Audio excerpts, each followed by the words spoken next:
Alors, ce dont vous parlez, en fait, ce sont les difficultés à changer d'environnement. C'est-à-dire que nos enfants changent beaucoup d'environnement lorsqu'ils sont en vacances chez leurs grands-parents ou parfois chez leur père, avec les familles séparées. Et donc, il y a toujours un delta, un peu une zone de flou où l'enfant doit se réadapter à ses parents, se remettre dans son contexte, etc. Et puis, on sait que la plupart des grands-parents sont souvent des grands-parents, ce qu'on appelle des grands-parents gâteaux, surtout qu'ils sont beaucoup plus jeunes et beaucoup plus actifs que les grands-parents de ma génération. Et par conséquent, ils vont être très impliqués dans leur relation avec leur petit-fils ou leur petite-fille, et puis parfois être plus coulants que les parents, les gâter un peu plus, les laisser un peu plus devant la télé, être un peu moins à cheval sur comment ils vont finir leur assiette, et puis peut-être ils vont avoir un peu plus de dessert, etc.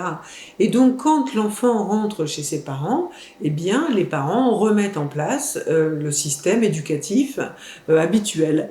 Alors ça peut créer des frustrations et puis des fatigues aussi, l'excitation, le truc souvent il y a une suractivité avec les grands-parents. Par conséquent, l'enfant se retrouve voilà avec ses parents et nous avons tendance à prendre vraiment au pied de la lettre ce qu'un enfant nous dit, c'est-à-dire que les enfants ne réfléchissent pas toujours, même certains adultes, avant de parler, et surtout ne réfléchissent pas à la conséquence de leurs paroles. C'est-à-dire balancer un «vous êtes nuls comme parents» ou une mère qui veut pas céder à quelque chose pour son enfant et l'enfant de dire «de toute façon c'est toujours comme ça avec toi, t'es pas gentille». Ou ah bah dis donc la mère de Arthur elle est plus sympa que toi hein. Dis donc elle est gentille puis au moins elle joue avec lui. Autant de petites remarques de l'enfant où la maman en face va se sentir plus ou moins menacée dans sa relation avec son enfant, etc. Donc, encore une fois, l'enfant, quand il dit des choses comme ça, vous êtes nuls comme parents, je te préviens, je suis plus ton fils, on entend ça aussi dans... C'est juste un ras-le-bol, une frustration, une fatigue. Et notre travail de parents, et c'est là où c'est très difficile, c'est que nous devons rester à notre niveau d'adulte.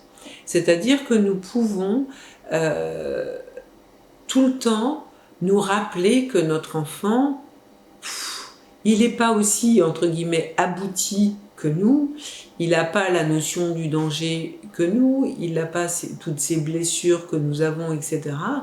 Donc le fait de pleurer comme ça devant un enfant, bah là aussi ça l'insécurise, c'est-à-dire que, bah, dis donc, les parents, je leur dis un truc, je suis crevée, enfin, c'est bon quoi, lâchez-moi. Et vous voyez, ça met vraiment une mauvaise ambiance.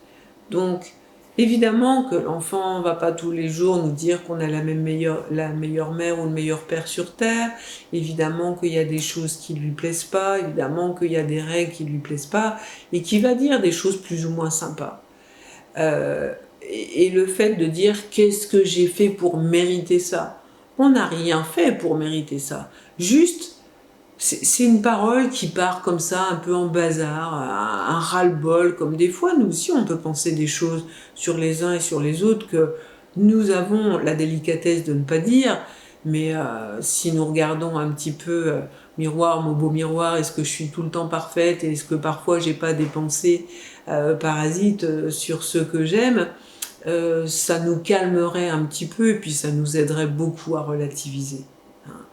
Ne prenons pas toutes les paroles de notre entourage comme évangile et puis arrêtons d'être les marionnettes de quelqu'un me dit que je suis belle et intelligente, alors je me sens belle, intelligente et c'est vraiment une bonne journée, et puis quelqu'un me dévalorise et là je suis droupie avec le moral dans les chaussettes.